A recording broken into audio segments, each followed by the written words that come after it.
Can you please tell me your name, your date of birth, and where you live now? So official. Yeah, exactly. My name, full name, Christian Marquis Howard. How do you spell Marquis? I guess I should ask. Marquis is Marquis. It's an accident, but we can get into that later. Okay. My date of birth is May 20th, 1984. And I currently live in Oakland, California. Okay. So the first question is the overarching one. You can take it however you want. Please tell me the story of your life in 15 minutes. Most people take 30. And in fact, I'm going to interrupt a lot. It's going to take longer. I recently did someone who had 4 marriages and someone else who went to Harvard and became a heroin addict, and it took them an hour, and that's also fine. But do so as if you were talking to someone you just met over coffee and you want to tell them about who you are as a person, what's important to you, how you got that way, and who you are now. And I'm especially interested, as I was saying, in the different chapters. What? Okay. The different chapters of your life and how they're connected and might have influenced the others. Okay. This question never gets easier, I realize. And I feel like every single talk I have to give, or every presentation that I have to give about myself or my career, it's always the same story told through different vantage points. It's this origin story. And so I approach it in the same way that I would if I was a superhero. I just try and figure out, like, where was I? What was I doing? What was, like, the one catalyst that is different from the last time I told it, which is a very native way of telling stories anyway, which is very much family and life. But I was born in Buffalo, New York. I'm the youngest of 2 children. And I like to say that I am a second-generation Northerner. My family, both parents come from Great Migration roots, born in Buffalo, New York, then grew up in the suburbs right outside of Buffalo in Cheektowaga. So my backyard was almost Buffalo, so I always felt very close to the city, and most of my family lived in the city. I grew up pretty sick. When I was 18 months old, my mother found me in my crib, and I was blue and wasn't breathing. And so she rushed me to the hospital. They tried, and so the story that I heard, and there's lots of myths and legends and stories in my family, more than I think any actual tangible truth. But the story that I heard goes something like, I was on the operating table, they were trying to resuscitate me, I died, I coded. My mother was screaming and saying, like, how could God do this? What's going on? A woman came up to her and in Spanish was telling her, slapped her in the face. It was a whole telenovela thing. Slapped her in the face, said, if God wants your child, God will take your child. Like, how dare you? What hubris? Like, you know, who do you think you are, asking God to grant you some sort of amnesty that he wouldn't give to anybody else? And, you know, took my mother, brought her down to her knees, and then prayed with her, and that was a thing. And then a little while later, I was actually resuscitated, had the heart surgery that I needed to have. The heart surgery was coarctation of the aorta, which just meant that my aorta, this massive artery that is meant to carry oxygenated blood through your heart to the rest of your body, was some minor fraction of the size it was meant to be. So the only real ways in which I could have lived would be to have a heart attack, to suffocate, or to have some sort of medical intervention. And when my mother found me, I was very close to the first 2. What did you say? You said you died and then you coded? What's that word? Coded meaning that when you're in the hospital and they're taking your blood pressure, and your heart rate go down all the way, or low enough for, let's say, like a little bell to go off, and for you to be close enough to be pronounced dead. Coding is just the term that they go when you go into, like, a critical nature in the hospital. So you're like code blue or code this or code that. So coding is just like, it was an emergency, the baby's going to die. And they weren't sure that they could save me. And so that was part of the reason that my mother was so animated in that moment. But I survived. I lived in Buffalo, New York, where it was cold and we had the 6 feet of snow. I mean, all the stereotypes of Buffalo I grew up in. I'll say I had a very parochial and almost Leave It to Beaver-esque childhood despite that. Even though I was in and out of the hospital all the time, I felt more comfortable. Because you had this essentially congenital heart condition. Yes, Right. yes. And what came along with that was asthma, just chronic asthma. I was the kid that could not play football. I could not play heavy contact sports because the thought was if I got hit in the chest too hard, I would die. It's only now that I think I've begun to really understand how much of my parents' lives were centered around waking me up at 3 a.m., telling me that I had stopped breathing, that we had to go to the hospital, or forcing me to wake up and take a nebulizer treatment because they slept in the room next to me and would make sure that I didn't die in the evening. Wow. So that was a large part of my life, was even playing outside with friends was constantly interrupted with my parents calling me over, listening to my breathing, with stethoscopes, or just having me breathe next to them, and then saying, nope, you're wheezing, come in the house. And so everything would have to pause. My friends would have to come with me. They'd get fed or get popsicles or sit and watch television while I would be sitting there, puffing into my little nebulizer. So this is, you're saying, so this is essentially a daily thing. How many times a month did this happen to you that you stopped breathing? That I stopped breathing? I mean, it was just the really one time in the hospital, but I the wheezing or the nebulizer. Oh, that was every day. That was every single day. Oh, wow. That was, to the point where, and I was on so many corticosteroids as well, that I started retaining weight, and so I was a lot bigger and chubbier. I grew up this kind of like little stick boy, but was always very tall, so I stopped growing. I got chubby. It was a whole thing to self-confidence. And in that time, there were a lot of, I think, body issues that came about during that as well. So I can't, because you're obviously sitting down. How tall are you now? I'm about 6 foot, maybe a little bit over 6 feet. Okay. And so there was a moment you're later not heavy on. now. So you're to look at you now, a strong, healthy person. Yeah, things have changed a bit. Right. But that was all. How did this affect your identity? Because you obviously I've known a lot of sick kids in my life, and some of them, you often hear that sick kids are happier dispositionally than non-sick kids because they feel grateful. But you could also be resentful about all the times you're spending away from your friends. A little bit of both. I mean, I like to say that I was a happy fat kid, which I think I was friendly, and I grew up going to a school where I graduated with maybe 60 kids. So I knew everybody. I mean, it was a small, very folksy town. Buffalo in general is a small, very folksy post-industrial town that, despite I think it's still maybe the second largest city in the state of New York, it's still very, very small town mentality. The idea of factory work and government work is still like the apex of what people achieve. The knowledge economy has not breached the boundaries of Buffalo at all. So I grew up a kid who recognized very early on that Buffalo would never have the things to satisfy me, and that was a huge frustration. But I also grew up, and this is sort of retrospective, I also grew up not really having control of my body at all. It was always at the whim of other people. It was always being thrown here and there. And so I didn't really have a clear sense of what my body was. I remember it must have been 11 or 12 when I actually saw the scar on my body from my surgery, which goes from below my left, and I have two. It goes from below my left arm all the way to the middle of my back. And it's sort of like a jagged scar. And I remember looking in the mirror, seeing it, and actually having a mini panic attack and recognizing, like, oh my God, these stories are actually marked on my body. I don't think I had that sort of psychological recognition of looking at your own face and recognizing that it's you until much, much later than most children have. So it affected a lot of my ability to see myself as a desired body, to see myself as someone who had physical agency. Being a lot larger, I mean, I lost, I would say, about 40 pounds fairly quickly when I was 15. Because of maturity? Because of puberty? Or because of some physical jaunt you went on? I'm sort of skipping around, but so in the physical side of the story, the only thing that I really wanted to do growing up was become an entomologist. And then that transitioned after trying to figure out where would I become an entomologist, what am I going to do? And so somehow, some way, I decided I also love water, so I'll become a marine biologist instead. Because there's so many things in the ocean that look like little insects.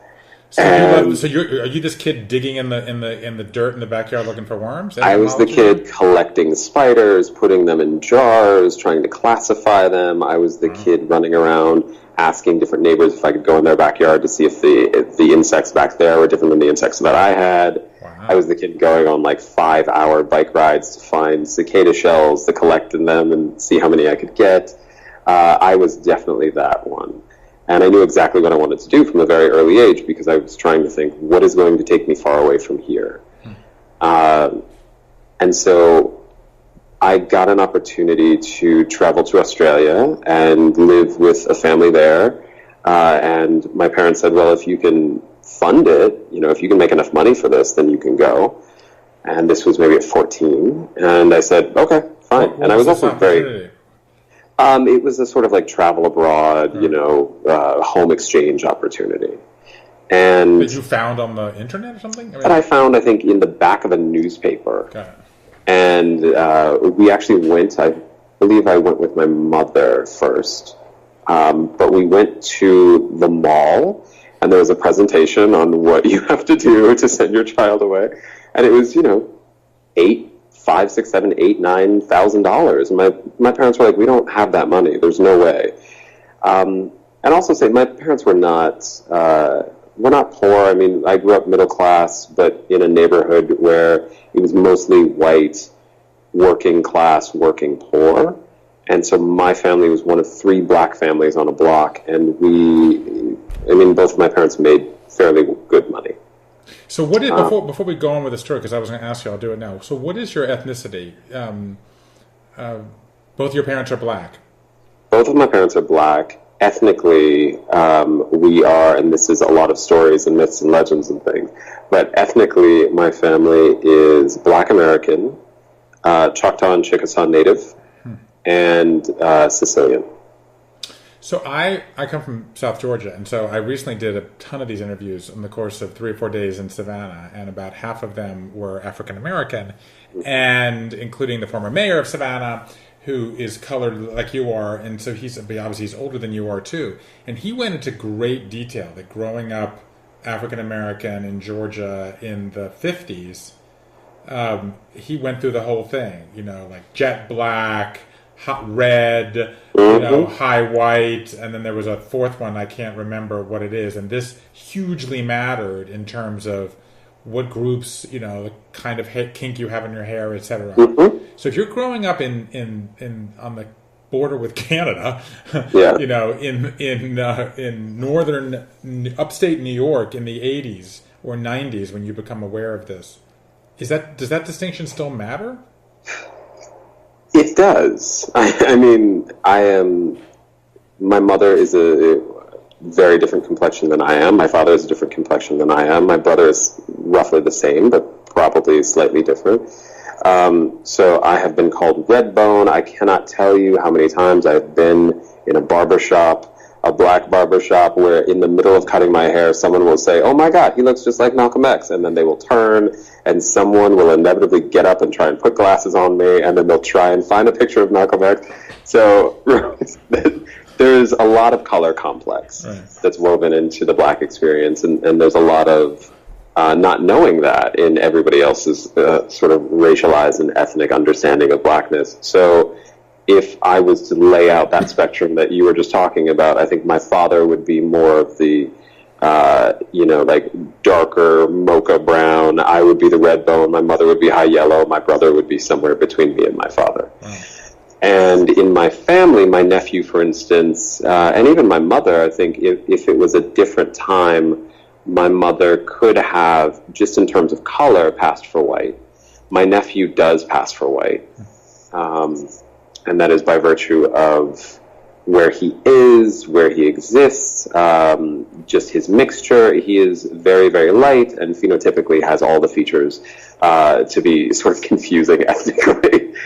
But so this is a story of your life. So was your color, ethnicity, racial background an issue in your fitting in working class Buffalo?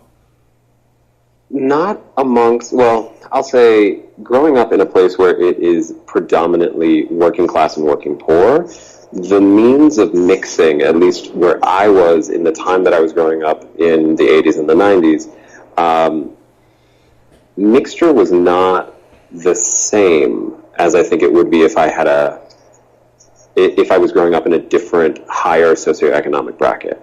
Meaning, there were a lot of people there was a lot of interracial dating. People were roughly of the same socioeconomic station, and so there wasn't a sharp demarcation between I like you, I don't like you, I don't like you racially. I got a lot more shit from black people than I did from white people. And Buffalo is still one of the most segregated cities in America. It's still one of the most violent cities in America. It is definitely still one of the most racist cities in America. And what I got was, because my family is a mixture of very Southern, I grew up with all my grandparents, most of my great-grandparents, because I have that very kind of Southern background, I was always policed on saying yes, sir, yes, ma'am, no, sir, no, ma'am. And what I got from my peers was oftentimes, you don't sound black. It's the sort of stereotypical retort for people who don't sound stereotypically black or stereotypically ethnic in some way. Okay, so this was all a diversion from you losing weight and whatever, this living abroad story. Yes. So all of that was happening. Yeah. All of those things were happening. Was still sick, was still on medication, was doing all these things, got this opportunity to go. My parents said, if you can raise the money, go ahead. So in the span of a few months, I believe I raised about $5,000 or $6,000. Very much like you, started writing letters. So the other backstory to this was my father, who had been working in IT and in banking, in sort of like IT services and banks for a long, long time, started asking me to draft his business letters. So I was writing business letters to his colleagues on a typewriter while he was writing on our computer, and he would check things, and I would make edits, and I was very, very my own biggest critic. And so after drafting all these letters, and I was obsessed with stationery and obsessed with just like office supplies. So I'd get my own office supplies. I had my own ridiculous little attaché case. I had my own business card holder. I had my own stationery, the little clear stamps that you would like put in the top with your address on them. All of that stuff fascinated me. And so I was writing these letters, and eventually I started realizing that why would I waste all of this talent on writing to his business colleagues? I should just be writing my own letters. So I began writing letters to celebrities, to heads of governments, to companies, and building all of these persona along the way. So I think my first big win was I pretended to be a mother of triplets, and my 3 girls were all on a soccer team, and I was the coach of the soccer team. And I admitted that in this letter that, I wasn't the best coach, and my girls were definitely not the best players, and the team was definitely not the best in the league. But they really tried, and they had a lot of heart. And after every single match where we won, we would all celebrate by coming together and drinking Snapple. And so I sent this off to Snapple, and they loved it, and so they sent me a packet of free Snapple coupons. I think that was maybe my biggest win. And I repeated that a couple other times with different personas at Snapple, and every time it was the same. So I lived off of free Snapple for a significant amount of time. But this was not how you raised money to go to Australia. This was partially how I raised money to go to Australia. It wasn't necessarily the companies, but what I ended up doing was writing to celebrities. I wrote to Bill Clinton. I wrote to Oprah twice. I wrote to lots of different people. And on top of that, wrote to and went to black churches in the area and asked for money. And black churches, they just poured out money. My grandmothers and great-grandparents and aunts and uncles also went to black churches. And they were just like, okay, there's this young black child who was very sick when he was younger. And there was also a news article about me, I can't remember where, that was asking for prayers for me when I was a baby. And so they would take clippings of this. I still haven't seen it. My mother hasn't, I think. They would take clippings around and say, like, he's older now. He wants to go off and travel the world. He has this idea. He wants to be a scientist. Do you want to support him? And so I would get checks for $5 and $25 and $50. And those started accumulating. And then I would talk about, like these celebrities potentially might back me and they might give me money as well. Sure. Hi, Mom. I can't talk right now. Everything okay? Yeah, sorry. It's my mother. No problem. So I was doing all of this. And then, of course, my parents put up money. I had friends and their families who put up money as well. So I had all of these people supporting me, many of them whom I didn't know. And the only thing they were asking for was a postcard from wherever I was. But you're only at $5,000. You said you needed 9. I think I was at about 5. And my parents put up money. And that was enough to send me there. Got it. Whatever we got together was enough to send me. So as I was preparing for this trip, because it was the only thing I ever wanted to do, I said, I want to scuba dive. I want to scuba dive on the Great Barrier Reef. I want to do this. I want to do that. I did not get my scuba certification in time, but I knew that the only way that I could do it comfortably was if I lost weight. So I put myself on an extremely limited diet. I mean, looking back on it, it was likely borderline in terms of anorexia, and in terms of the behavior going along with it. There were definitely some binges and purges in there. But I meal prepped everything. I started working out. Where I was the sort of chubby, sick kid, my brother was the very good-looking, very athletic, very popular, like super cool kid who was like a semi-professional skateboarder and like all of these things, and I was the extremely quiet, extremely nerdy. I was the kid writing weird, dark poetry about demons and witches hiding in abandoned grocery carts and old ice cream trucks on the side of the freeway. Like, I was just the art science kid who loved sitting in his room all Saturday, taking everything out of the closet, everything out of my drawers, putting them all on the carpet in my room, just so I could play with them and rearrange them. And I had a very rich interior world, so all I really wanted to do was figure out, how do I marry this internal desire I have and this passion with the limitations that my body has. So I lost about 40 pounds just working out every day, eating right. My parents cook extremely well. My family cooks extremely well. And my parents cook a lot of food. I grew up with this sort of father who would make food all the time, and in his nerdy 1990s business clip art style would produce menus for our like family meals. The 4 of us would produce actual menus that had what we were going to eat with like pasta, and then you would have 3 options for side dishes and 2 options for dessert, and it would be like a baked apple crumble or a banana custard. There was a lot of food. And so eating for me, on top of being a sick child, eating was just comfort. It was what I did when I was bored, and I was always bored because I had to stay inside. It was, I couldn't go outside and run around. So there was a lot of just enabling behavior and enablement in my family of me living this life where I was limited. And I saw all of these things as a huge obstacle in getting out. So that was the biggest part. Do you see that as a spur of the gumption, the sort of worldliness? I mean, the degree of savoir-faire, for lack of a better word, that you were showing here as a teenager, getting addresses, right? Getting business cards, writing letters, raising money, engaging international student travel. These kinds of things are somebody who's sitting in their room playing in their closet would not appear to be a candidate to come up with this kind of worldliness. Do you think that the protection that you were under somehow spurred that on? I think so. I mean, having a brother who was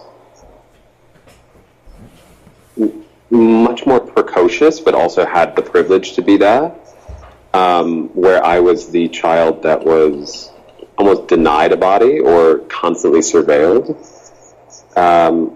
The thing that I knew was that if I wanted to do something, I needed to do it and then apologize later, because the focus would be on my brother.